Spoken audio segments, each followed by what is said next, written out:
నమస్కారం, welcome to Suman TV. నేను గీతాంజలి. ప్రస్తుతం నేను భద్రాచలంలో ఉన్నటువంటి గోవింద కల్పవృక్ష నారసింహ సాలగ్రామ ఆశ్రమం దగ్గర ఉన్నానండి.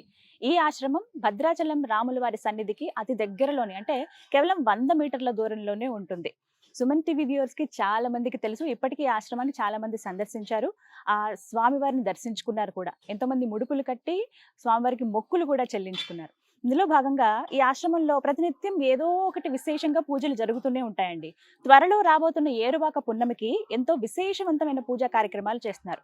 ప్రత్యేకించి రైతులందరికీ కూడా మట్టిని ప్రసాదంగా అందజేస్తూ ఉన్నారు. అసలు మట్టిని ప్రసాదంగా అందించడం ఏంటి, వాటిని ఏం చేయాలి, మళ్ళీ ఏమైనా పూజా కార్యక్రమాలు చేయాలా, ఆ మట్టిని ఏం చేయొచ్చు, ఈ వివరాలని తెలుసుకుందామని నేను హైదరాబాద్ నుంచి భద్రాచలం వచ్చాను మీ అందరి కోసం. మరి ఇంకా ఆలస్యం ఎందుకు, లోపలికి వెళ్ళి ఎవరైతే ఈ ఆశ్రమాన్ని నిర్వహిస్తున్నారో డాక్టర్ కృష్ణ చైతన్య స్వామి వారితో మాట్లాడి పూర్తి వివరాలు తెలుసుకుందామా?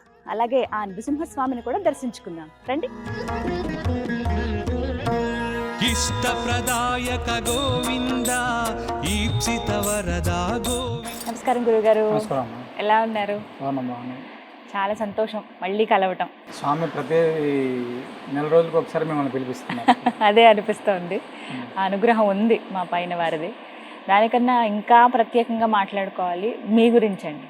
అంటే మొదటి నుంచి చూస్తూ ఉన్నాను కదా, సాధారణంగా మనం బాగుండాలని కోరుకోవటం వేరు, మనతో పాటు మన వాళ్ళు, మన ఇంట్లో వాళ్ళు ఇక్కడి వరకు వేరు. కానీ మీరు ప్రపంచవ్యాప్తంగా ఉన్న జనాభా అందరూ బాగుండాలని చెప్పి వాళ్ళ సుభిక్షం కోసం, వాళ్ళు క్షేమంగా ఉండడం కోసం ఎన్నో పూజలు చేస్తూ ఉన్నారు. ప్రత్యేకించి అసలు సాలగ్రామాన్ని ఇలా బయట పెట్టి అందరికీ చూపించడమే ఒక విశేషం. దాంతోపాటుగా రైతే రాజు అన్న మాటను నిజం చేస్తూ వారి కోసం ప్రత్యేక పూజలు కూడా చేస్తున్నారు. మీరు 32 రోజుల పాటు దీక్షలో ఉన్నారని విన్నాను. ఆ వివరాలు తెలుసుకోవాలి, రైతుల కోసం మీరు చేపట్టే ఆ కార్యక్రమం ఏంటో ప్రజలకు వివరించాలనేదే మా తాపత్రయం అండి. మరి అంటే ఎందుకు ఇంత ఆలోచిస్తారు అసలు? అమ్మ, అంటే సమాజం అనేటువంటిది బాగుండాలి అనేటువంటి సంకల్పం ఉంటేనే మనందరం కూడా, అంటే నేను ఒక్కడే బాగుండాలి, నా కుటుంబం బాగుండాలి అనుకుంటే అక్కడితో అయిపోతుంది. ఈ సమాజంలో ప్రతి ఒక్క కుటుంబం కూడా బాగుంటేనే ఆ ఊరు గ్రామాలు బాగుంటాయి, తర్వాత అన్ని ఒక వ్యవస్థ అన్ని కూడా సక్రమమైనటువంటి పద్ధతిలో వెళ్తుంది. మేము ఆలోచించేటువంటి విధానం ఏంటంటే, ధర్మంగా ఉండేటువంటి కుటుంబాలు, చాలా మంది ధర్మంగా ఉండేటువంటి కుటుంబాలు భగవద్ అనుగ్రహానికి దగ్గర అవుతుండే కొద్దీ ఆ యొక్క కుటుంబాల సంఖ్య పెరుగుతూ ఉంటుంది. ఆటోమేటిక్గా ఆ ఊరు, ఆ గ్రామాలు, వాళ్ళకు సంబంధించినటువంటి వ్యవస్థలన్నీ కూడా బాగుంటాయి. అప్పుడు వాళ్ళు ఏదైనా నలుగురికి సనాతన ధర్మంలో నలుగురికి ఉపయోగపడడానికి వాళ్ళు ఉపయోగపడతారు, ధర్మం వాళ్ళు పాటిస్తూ ఉంటారు. అయితే ఇక్కడ మేము రైతుల గురించి ఆలోచించేటువంటి విషయానికి వస్తే, చాలా సంవత్సరాల నుంచి కూడా మనందరం కూడా మన చిన్నప్పుడు బాగా రైతులు ఏరువాక పౌర్ణమి అనేటువంటి పెద్ద పూజ చేసేటువంటి జ్యేష్ఠ పౌర్ణమికి రోజు చాలా అద్భుతంగా, మేము కూడా చాలా, మాది కూడా వ్యవసాయ కుటుంబం. ఆ రోజు ప్రత్యేకంగా విత్తనాలు ఏకాదశి, విత్తనాల పౌర్ణమి అని చాలా అద్భుతంగా చేస్తారు. రాను రాను ఆ పండగలన్నీ కూడా కనుమరుగైపోతున్నాయి. అంటే రైతు అనేటువంటి వాడు ప్రత్యేకంగా ఏదైనా ఒక పండగ చేసుకొని ఆ వ్యవసాయం ప్రారంభం చేసేటువంటి విధానం ఉండేది. ఏరువాక పౌర్ణమి అనేటువంటి దాన్ని పూర్తిగా వదిలేశారు చాలా మంది రైతులు. ఎందుకంటే ఆ రైతులకి కూడా ఆనందం కనపడట్లేదండి ఎక్కడ కూడా. అంటే పంట వేసాం, దాని మీద ఎంతసేపు ఉన్నా కూడా ఏ మందులు చల్లాలి, ఎలా పెంచాలి, అంటే విత్తనాలు దగ్గర ప్రారంభం చేస్తే పంట వచ్చేదాకా మందులతోటి దాని జీవితం అయిపోతుంది. అంటే ఆనందం ఎక్కడ కూడా వాళ్ళకి కనపడట్లేదు. చాలా సంవత్సరాల నుంచి కూడా మేము ఏరువాక పౌర్ణమి రోజు ప్రత్యేకంగా మాకు దగ్గరగా ఉండేటువంటి చాలా గ్రామాలకు వెళ్ళి ఆ రోజు రైతులతోటి భూమికి పూజ చేయించేసి ప్రత్యేకంగా వాళ్ళతోటి దుక్కి దున్నిచ్చి ప్రారంభం చేసేటువంటి వాళ్ళు వ్యవసాయ పనులు. అయితే ఈ సంవత్సరం గత 8 సంవత్సరాల నుంచి కూడా ఈ కార్యక్రమం చేస్తున్నాం. అయితే చేస్తున్నటువంటి క్రమంలోనే క్రితం సంవత్సరం సుమారు 1000 మంది రైతులతోటి ఏకకాలంలోనే మనం ఒకేసారి ఈ ఏరువాక పౌర్ణమి వేడుకలు కూడా చేశాం. భగవద్ అనుగ్రహం చేత ఆ యొక్క కార్యక్రమానికి ఈ వరల్డ్ రికార్డ్ ఒకటి వచ్చింది, విశ్వగురు వరల్డ్ రికార్డ్ అనేసి, తర్వాత తెలుగు బుక్ ఆఫ్ రికార్డు కూడా కార్యక్రమానికి వచ్చాయి. అయితే అక్కడితోటి కాదు, మనం వెళ్ళినటువంటి ప్రతి గ్రామంలో కూడా చాలా మంది రైతులు వచ్చి మా భూమిలో కూడా ఈ యొక్క వ్యవసాయ పనులు మీరు ప్రారంభం చేయండి ఇలా అడుగుతున్నారు. ఒకే రోజు అంతమంది దగ్గరకు వెళ్ళి చేయడం అనేటువంటిది కూడా చాలా కష్టమైనటువంటి పని. అప్పటికి మేము చాలా సాహసమైనటువంటి కార్యక్రమం అది చేస్తున్నాం. చాలా మంది పెద్దల్ని సంప్రదించి రైతులకంటూ ప్రత్యేకంగా ఏదైనా చేయాలి అనేటువంటి సంకల్పంతో గత సంవత్సర కాలం నుంచి ఆలోచిస్తే, చాలా మంది పెద్దలు అంటే సూచనలు పెద్ద పెద్ద పండితులను సంప్రదిస్తే వరాహస్వామి వారికి సంబంధించిందిగా వరాహ క్షేత్రాల నుంచి తెప్పించినటువంటి మట్టిని ప్రత్యేకంగా అభిమంత్రించి అది రైతులందరికీ కూడా అందిస్తే చాలా మంచిది అని చెప్పారు. ఆ విధంగా మనం 9 వరాహ క్షేత్రాలు అంటే సింహాచలం నుంచి మొదలుకొని తిరుమల కొండ దాకా వివిధ క్షేత్రాలు వరాహ క్షేత్రాల నుంచి కూడా ప్రత్యేకంగా మట్టిని తెప్పించి అదే విధంగా 9 పుట్టలు మట్టి అంటే స్వామివారికి సంబంధించిన 9 పుట్ట మట్టి కూడా సేకరించి 32 రోజుల నుంచి కూడా భూవరాహ కవచాన్ని భూసూక్తాన్ని ప్రత్యేకంగా రోజుకు 108 సార్లు పారాయణం చేసి 32 రోజులు పూర్తి చేస్తున్నాం. ఈ రోజుతోటి 32 రోజులు పూర్తి అయ్యాయి. అంటే ఈ మట్టిని ఏరువాక పౌర్ణమి రోజు 21వ తారీఖు జూన్ 21వ తారీఖు చాలా విశేషంగా ఇక్కడ వరాహ స్వామి వారికి సంబంధించినటువంటి హోమాన్ని అదే విధంగా భూసూక్తంతో ప్రత్యేకమైనటువంటి హోమం చేసి ప్రతి ఒక్క రైతుకి ఈ యొక్క మట్టి ప్రసాదాన్ని అంటే ఈ మృత్తికను ప్రసాదంగా ఇవ్వాలి. ఆ తీసుకెళ్లి వాళ్ళ పంట పొలాల్లో వాళ్ళ యొక్క పంటలు ప్రారంభం చేసేటువంటి వ్యవసాయ పనులు ప్రారంభం చేసే సమయంలో వాళ్ళ పంటల్లో అది వేసుకొని ఆనాడు కొబ్బరికాయ కొట్టి ప్రారంభం చేయాలి అనేటువంటిది మా సంకల్పం. అయితే దీన్ని చేయడం ద్వారా ఏమవుతుంది అంటే వరాహస్వామి వారి అనుగ్రహం ఉంటే చాలా విశేషంగా భూమికి సంబంధించినటువంటి పంట సంపద అవుతుంది, బంగారం అవుతుంది. భూమినే ప్రత్యేకంగా ఆరాధిస్తున్నాం కదా. ఇంతకుముందు రైతులకి భూమికి చాలా దగ్గరగా బాగా అనుబంధం ఉండదండి. అంటే వాళ్ళు సేంద్రియ ఎరువులు అన్ని పూర్తి స్థాయిలో అంటే ఆవు పేడ తర్వాత ఇలా అన్ని ఉండేది. ప్రస్తుతం అలాంటివి ఏం కనపడట్లేదు. ఎక్కడ చూసినా కూడా మందులతోటే ఉండేటువంటి జీవన విధానం వచ్చేస్తుంది. మళ్ళీ మందులు లేకోకుండా ఇప్పుడు మన ఆర్గానిక్ అని ఇవన్నీ కూడా దానికి ప్రత్యేకంగా రేట్లు ఎక్కువ అయిపోయి అయితే రైతు ఎప్పుడైతే కూడా ఎప్పుడు భూమితోటి అటాచ్మెంట్ ఎక్కువ ఉంటుందో ఆటోమేటిక్ గా భూమి కూడా అద్భుతంగా పండుతుంది ఖచ్చితంగా. అది అలా ఆ ఉద్దేశంతో వీళ్ళకి ఆ యొక్క బంధం రావాలి ఆ ఉద్దేశంతో చేస్తున్నటువంటి కార్యక్రమం ఇది.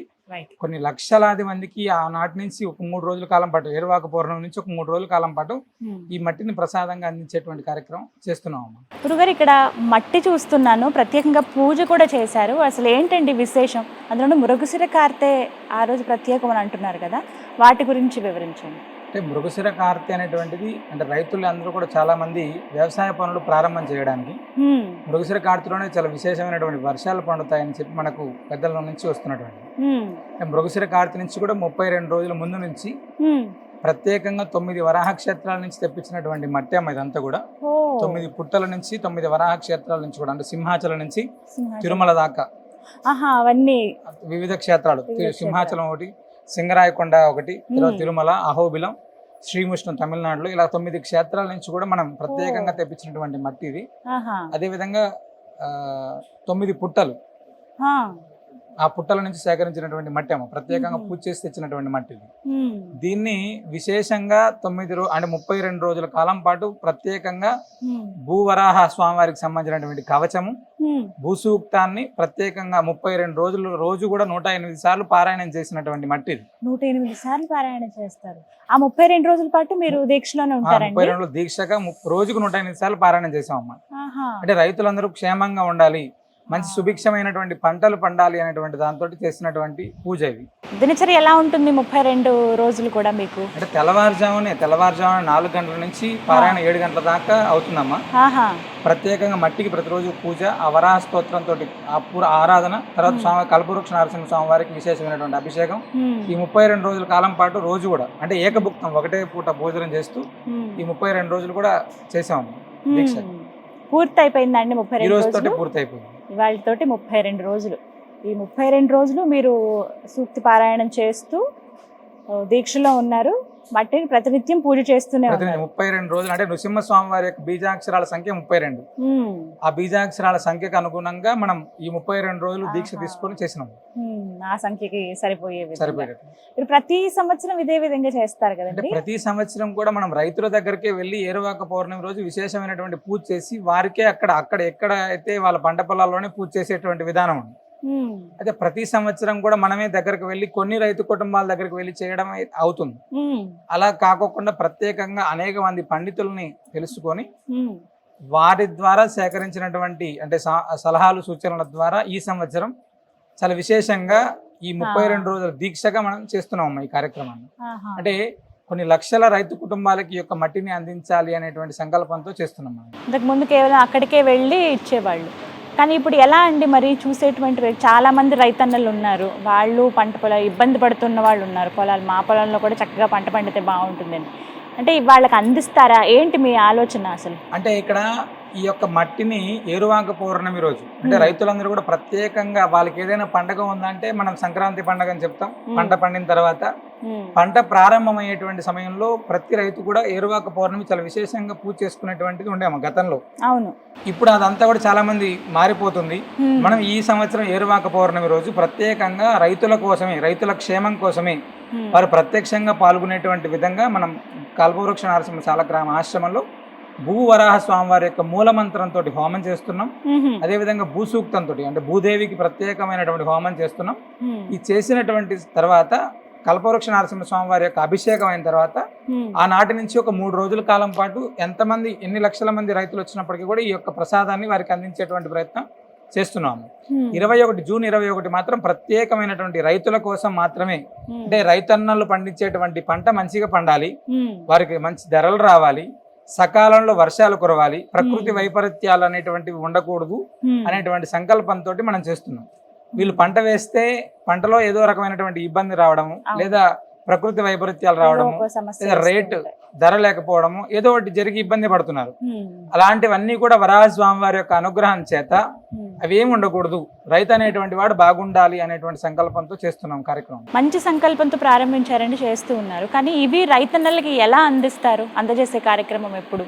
అంటే ఇక్కడికి వచ్చి భద్రాచల దివ్యక్షేత్రానికి సాలగ్రామ ఆశ్రమాన్ని దర్శనానికి వచ్చేటువంటి రైతులకు అందించేటువంటి అంటే చాలా మంది ఇక్కడికి వచ్చి స్వామివారి యొక్క దర్శనం చేసుకుని ముడుపు కట్టి చాలా మంది వెళ్తున్నారు. అంటే వాళ్ళ పంట పొలాల కోసం, పంట కోసం చాలా మంది ఇక్కడికి వచ్చి స్వామివారి దర్శనం చేసుకుంటున్నారు.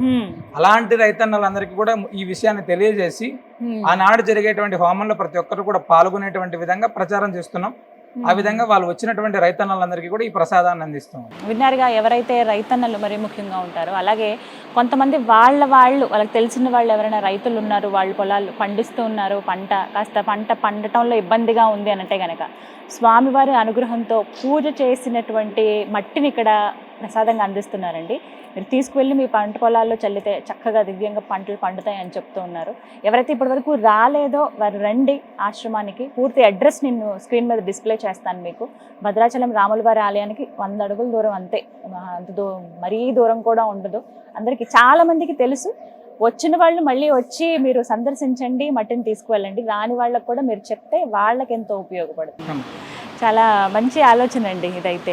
అంటే అక్కడికి వెళ్ళి చేయటం వేరు, ఇక్కడికి వచ్చే వాళ్ళకి అందించడం అనేది వచ్చి వెళ్తే ఏమవుతుందంటే కొన్ని కుటుంబాల దగ్గరికి మాత్రమే మనం వెళ్ళగలుగుతున్నాం. అవును. కొన్ని పంట పొలాల దగ్గరికి మాత్రమే అవుతుంది. ఇక్కడికి రావడం ద్వారా ఏమవుతుందంటే కొన్ని వేలాది మందికి మనం అందించేటువంటి కార్యక్రమం చేయొచ్చు.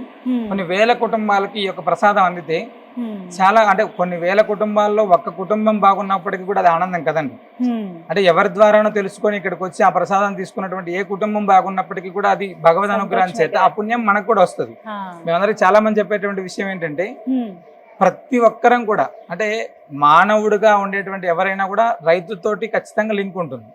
అలాంటి రైతు బాగుండాలి అనేటువంటి సంకల్పం అందరూ చేసుకోండి, ప్రతి ఒక్కరు కూడా చేసుకోండి. ఈ వీడియోని వాళ్ళకి తెలియజేసేటువంటి ప్రయత్నం చేస్తే ఏమవుతుందంటే మీకు కూడా ఆ పుణ్యంలో భాగం వస్తుంది.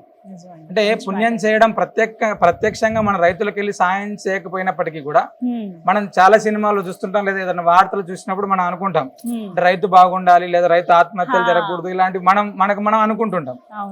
అలాంటి మనం అనుకున్నప్పుడు ఇక్కడ స్వామివారి ప్రసాదాన్ని ఇస్తున్నారు. ఇదేది ఖర్చుతో కూడుకున్నటువంటిది కాదు. ఇక్కడికి వచ్చి కేవలం ఇక్కడికి వచ్చి స్వామిని ప్రార్థన చేసి ఆ ప్రసాదం తీసుకొని వెళ్ళడం తప్ప వేరే ఎటువంటి ఖర్చుతో కూడుకున్నటువంటిది కాదు.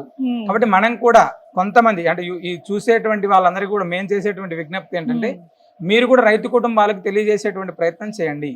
అద్భుతంగా ఈ యొక్క రైతన్నలు బాగుండడానికి మీరు సంకల్పం చేసినట్టు అవుతుంది. గురుగారు, ఏరువాక పౌర్ణమి మీకు ఎన్నో అవార్డులు తెచ్చిపెట్టిందని విన్నాము. అంటే ఏరువాక పౌర్ణమి రోజు ఇప్పుడు గత 7-8 సంవత్సరాల నుంచి కూడా ప్రతి సంవత్సరం కూడా కొన్ని రైతుల దగ్గరికి వెళ్ళి వాళ్ళతోటి భూమి పూజ చేయించి దుక్కి దున్ని ఆనాడు ప్రత్యేకంగా మనం వాళ్ళందరికీ కూడా రైతు పూజోత్సవం అనేటువంటి వేడుకలు చేసేటువంటి వాళ్ళు. అయితే గత 2022-23 సంవత్సరాల్లో ఈ 2 సంవత్సరాలు కూడా చాలా అద్భుతంగా, అంటే మన నృసింహ సేవావాహిని భక్త బృందం అంతా కలిసి సుమారు 108 ప్రాంతాల్లో ఒకేసారి 1000 మంది రైతులతోటి ఈ యొక్క దుక్కి దున్నిచ్చి రైతు పూజోత్సవ వేడుకలు చేసాము. చేస్తే ఇలానే సామాజిక మాధ్యమాల ద్వారా తెలుసుకొని తెలుగు బుక్ ఆఫ్ రికార్డు ఈ యొక్క ఏరువాక పౌర్ణమికి వచ్చింది. అదే విధంగా విశ్వగురు వరల్డ్ రికార్డ్, ఈ 2 రికార్డులు కూడా ఏరువాక పౌర్ణమికి వచ్చాయమ్మా. సంతోషం, శుభాకాంక్షలు అండి ఆ విషయంలో. ధన్యవాదాలు. అంటే గుర్తించడం కూడా కావాలి. ముఖ్యం కదా, అది కూడా ఇంకా ప్రేరేపితం అవుతుంది, ఇంకొంతమంది చేయడానికి ముందుకు వస్తారు. అవునమ్మా. మీకు కూడా ఉత్సాహంతో ఈ సంవత్సరం ఇంకా పెద్ద ఎత్తున ఈ కార్యక్రమాన్ని అంటే చేపట్టారు. రైతు బాగుండాలి అనేటువంటి సంకల్పం, మనందరం కూడా రైతే రాజు అనేటువంటిది పేరు వింటుంటాం, కానీ రాజు ఎప్పుడవుతాడో తెలియదు. ఆ రాజు అవ్వడానికి మన వంతు చేసేటువంటి ప్రయత్నం. మీరు ఇందాక ఒక మంచి మాట అన్నారు, ప్రతి మనిషికి రైతుతో ఒక లింకప్ అనేది ఉంటుంది. అవునమ్మా. 5,000 నోట్లోకి వెళ్తున్నాయంటే వాళ్ళ చల్లవే, ఎంత కాదన్నా కూడా. ఖచ్చితంగా అలాంటి వాళ్ళు బాగుంటే ఖచ్చితంగా దేశం సుభిక్షంగా ఉంటుంది. మనందరం కూడా ఎంతో కష్టపడి సంపాదిస్తుంటాం. ఎంతో కష్టపడి సంపాదించినటువంటి సంపాదన హాస్పిటల్స్కి వెళ్తే 20 సంవత్సరాలు సంపాదించింది 10 రోజుల్లో అయిపోతుంది. అంతేనండి. అవునా కదా? అంటే మనం తినేటువంటి ఆహారం అనేటువంటిది చాలా ముఖ్యం. సరైనటువంటి విధానంలో లేకపోతే మనం ఎంత కష్టపడి సంపాదించినా కూడా అవన్నీ కూడా ఆసుపత్రుల పాలవుతుంది. అలాంటిది రైతు నిజంగా బాగుండి ప్రకృతికి సంబంధించినటువంటి వ్యవసాయం కరెక్ట్ గా జరుగుతుంటే ఆహారం ఎక్కడ కూడా కల్తీ అవ్వదమ్మా. తినే వాళ్ళు పెరిగిపోతున్నారు, పండించే వాళ్ళు తగ్గిపోతున్నారు, ఆటోమేటిక్ గా కల్తీ అయిపోతున్నాయి. దానికి మనకు రోగాలు కావచ్చు, ఏదైనా ఇంకా అన్ని కూడా పూర్తి స్థాయిలో మార్పులు అనేటువంటి ప్రకృతిలో వచ్చినాయి, మనుషులలో కూడా వచ్చాయి. అందుకే రైతు అనేటువంటి వాడు బాగుంటే ఆహారం బాగుంటుంది, మన ఆలోచన విధానం కూడా పూర్తిగా బాగుంటుంది అమ్మా. మేము దాన్ని గట్టిగా నమ్మి ఈ కార్యక్రమం చేస్తున్నాం. ఎలాంటి పద్ధతి? ఇప్పుడు మీరు మట్టిస్తారు, అది తీసుకువెళ్ళి మళ్ళీ ఏమన్నా వాళ్ళు ఏమైనా పూజ చేయాలా, లేకుంటే చల్లేయచ్చా? లేదమ్మా, అంటే ప్రత్యేకంగా వాళ్ళు చేయాల్సినటువంటి పూజ ఏం లేదు. ఇక్కడ స్వామివారికి సాలగ్రామ తీర్థము, కొంచెం ధాన్యము, ప్రత్యేకంగా ధాన్యం కూడా ఆ రోజు విశేషమైనటువంటి పూజ చేస్తాం. ఆ ధాన్యాన్ని, ఈ మట్టిని, సాలగ్రామ తీర్థాన్ని ఆ పంట పొలంలో ఎక్కడైతే వాళ్ళు ప్రారంభం చేస్తారో అక్కడ ఈశాన్య మూలలో ఈ యొక్క మట్టిని వేసేసి, లేదు మొత్తం చల్లగలిగేటువంటి ఓపిక ఉంటే వాళ్ళ పంటలో మొత్తం చల్లుకొని ఆ రోజు ప్రారంభం చేసుకోవడం. కొబ్బరికాయ కొట్టి ప్రారంభించాలి. మన మనసు మంచిగా ఉండి మనం నమ్మి చేస్తే ఖచ్చితంగా అది అంటే భగవంతుడు అనేటువంటి వాడికి ఫస్ట్ విశ్వాసం, అంటే భగవంతుడు అనేటువంటిది విశ్వాసం. ఆ విశ్వాసంతో ఇక్కడికి నువ్వు వస్తే, నేను రైతులందరికీ కూడా మేము ప్రత్యేకమైనటువంటి విజ్ఞప్తి మేము చేస్తున్నది ఏంటంటే, మీరు పరిపూర్ణమైనటువంటి విశ్వాసంతో వ్యవసాయంలోకి దిగుతుంటారు. ప్రతి సంవత్సరం కూడా లాభం వచ్చినా నష్టం వచ్చినా ఏది వచ్చినప్పటికీ కూడా రైతు అనేటువంటి వాడు ఎవరి ఇయర్ కూడా అంటే కోల్పోవడానికి సిద్ధంగా ఉన్నప్పటికీ కూడా వ్యవసాయాన్ని అయితే వదిలిపెట్టుకోకుండా చేస్తూనే ఉంటాడు. అలాంటి రైతులందరికీ కూడా ఇక్కడికి రండి, ఖచ్చితంగా కల్పవృక్ష నారసింహ సాలగ్రామ దివ్య సన్నిధిలో ఏరువాక పౌర్ణమి రోజు జరిగేటువంటి భూవరాహ హోమంలో పాల్గొనండి. ఇక్కడ స్వామివారి యొక్క ప్రసాదాన్ని అంతే నమ్మకంగా తీసుకెళ్లి మీ పంట పొలాల్లో చల్లండి. అద్భుతమైనటువంటి ఫలితం వస్తుంది. ఎందుకంటే నేను కూడా ఒక రైతునే అమ్మ, మేము కూడా వ్యవసాయం చేస్తుంటాం. నేను కూడా తీసుకొని వెళ్ళి అక్కడ వేసే ప్రారంభం చేస్తాం కదా. కాబట్టి ప్రతి ఒక్కరు కూడా అద్భుతమైనటువంటి ఫలితం ఖచ్చితంగా రావాలి అనేటువంటిదే మా సంకల్పం. చాలా మంచి ఆలోచన. అంటే మన సంకల్పం మంచిదైతే దేవుడు కూడా తోడుగా ఉంటాడు, ఖచ్చితంగా ఉంటాడు. ఇంకొకటి మీ విషయంలో నాకు బాగా నచ్చి ఆశ్చర్యం అనిపించింది ఏంటంటే, మీరు కొన్ని పశువుల్ని కూడా ఇస్తున్నారు పేద రైతులకి, వాళ్ళకి సహాయంగా అని విన్నాను. చాలా మంచి ఆలోచన అండి. అంటే ఎప్పటి నుంచి ఈ విధంగా చేస్తున్నారు? అంటే మనం గోవుల్ని సంరక్షిస్తున్నాం కదమ్మా. చాలా చాలా ఆవులు ఉన్నాయి మా దగ్గర. ఈ ఆవుల దగ్గర నుంచి వచ్చినప్పుడు చాలా మంది రైతులు పల్లెటూరులో ఎలా ఉంటదంటే, దుక్కి తినుకోవడానికి ఎద్దులు కావాలి. చాలా మంది వచ్చి మమ్మల్ని అడుగుతుంటారు మామూలుగా, స్వామి మీ దగ్గర ఉన్నటువంటి ఏదైనా ఉంటే మేము, అంటే వాళ్ళు ట్రాక్టర్లు పెట్టి ప్రత్యేకంగా వ్యవసాయం చేసుకునేటువంటి పరిస్థితులు లేనటువంటి చాలా మంది రైతులు ఇప్పటికి కూడా ఉన్నారమ్మ. అలాంటి రైతులు అడిగినప్పుడు వాళ్ళకు ఇక్కడ స్వామివారి ఆశ్రమం నుంచే 2 ఎద్దులని కూడా ఇస్తాం. చాలా మంది పల్లెటూరులలో ఇప్పుడు మనకి ఇక్కడ ఉన్న ఆవులు కొంత అయితే బయట సుమారు చుట్టుపక్కల పల్లెటూరులో 70-80 ఆవులు ఉన్నాయి, సుమారు 45-50 ఎద్దులు కూడా ఉన్నాయమ్మా. అది అవన్నీ వారికి అందిస్తారు. రైతులకు 2 ఎద్దులని మనం చాలా పల్లెటూరులలో ఇచ్చాం. మనం కొత్తూరు నారాయణపురం, ఇక్కడ కొత్త దుమ్ముగూడెం, తర్వాత గంగూరు ఇలాంటి ప్రాంతాల్లో, రెడ్డిపాలెం అని భద్రాచలం సరౌండింగ్స్ చాలా ప్రాంతాల్లో రైతులకి ఎద్దుల్ని కూడా ఇచ్చాం మనం, అంటే వ్యవసాయ పనులకు ఉపయోగించుకోవడం కోసం. నిజంగా మంచి మనసు, అర్థం చేసుకునే తత్వం, అందరూ బాగుండాలనేది తక్కువగా చూస్తాం మనం. మీ రూపంలో ఇలా చూడగలుగుతున్నాను. అంటే దైవానికి మనం దగ్గరగా ఉంటే సరిపోదు, ఆయనకి ఇష్టమైనట్టుగా కూడా బ్రతకాలి. ఖచ్చితంగా. అంటే భగవంతుడు అనేటువంటి వాడు ఎప్పుడు కూడా నలుగురికి సహాయం చేసేటువంటి దాంట్లో ఖచ్చితంగా నారాయణుడు ఉంటాడంట. అక్కడ ఇంకొకరి ఆకలి తీరుస్తున్నాం అంటే అక్కడ నారాయణుడు ప్రత్యక్షంగా ఉంటాడు అని, ఇంకొకరికి మంచి జరుగుతుంది అనేటువంటి దాంట్లో తప్పక భగవద్ అనుగ్రహం ఉంటదమ్మ. చాలా సంతోషం అండి. ఎప్పుడొచ్చినా ఇక్కడ చాలా ప్రత్యేకంగా కనపడుతుంది. ఏదో ఒక పూజలు జరుగుతూనే ఉంటాయి. ఈసారి ఇంకా విశేషంగా ఉన్నాయి. ఇందాక మనం మాట్లాడుకున్నట్లుగా ఏరువాక పున్నమి, అది కూడా విజయవంతం అవ్వాలి. మీరు అనుకున్న సంకల్పం నెరవేరాలని మనస్ఫూర్తిగా కోరుకుంటున్నాను నరసింహస్వామిని. ధన్యవాదాలు గురుగారు. విన్నారు కదా, ఏరువాక పున్నమి చాలా విశేషంగా చేస్తూ ఉన్నారు. ప్రత్యేకించి రైతుల క్షేమం కోసం పంటలు సుభిక్షంగా పండాలి అనే ఉద్దేశంతో ఎవరైతే రైతన్నులు ఉన్నారో రండి, ఒకసారి ఆశ్రమాన్ని సందర్శించండి, స్వామివారిని దర్శించుకోండి. మీరు దర్శించుకుని అలాగే ఇక్కడ మట్టిని ప్రసాదంగా అందిస్తూ ఉన్నారు. ప్రతినిత్యం హోమాలు చేసి అలాగే ప్రత్యేకంగా కొన్ని మంత్రాలు చదివి వాటిలో ఒక శక్తిని నింపుతున్నారు. అవి గనక మీ పొలాల్లో జల్లితే ఖచ్చితంగా పంటలు బాగా పండుతాయి. వాటి కోసమే కదా ఎంత కష్టపడతాం మనం. ఇంకా మీకు తెలిసిన వాళ్ళు ఎవరైనా ఉన్నా కూడా చెప్పండి, వాళ్ళని ఆశ్రమానికి తీసుకురండి. అడ్రస్ నేను క్లియర్గా అందిస్తాను. ఒకవేళ మీకు ఇంకేమైనా కన్ఫ్యూజన్ ఉంటే కాల్ చేయండి, నెంబర్ ఇస్తాను. ఆ నెంబర్కి ఫోన్ చేసి మీరు రండి, స్వామివారిని దర్శించుకోండి. ఆయన కృపకు పాత్రలు అవుతారని మనస్ఫూర్తిగా కోరుకుంటున్నాను. నమో నారసింహ. గోవింద శరణాగత త్రాణ గోవింద శుభలక్షణాయ గోవింద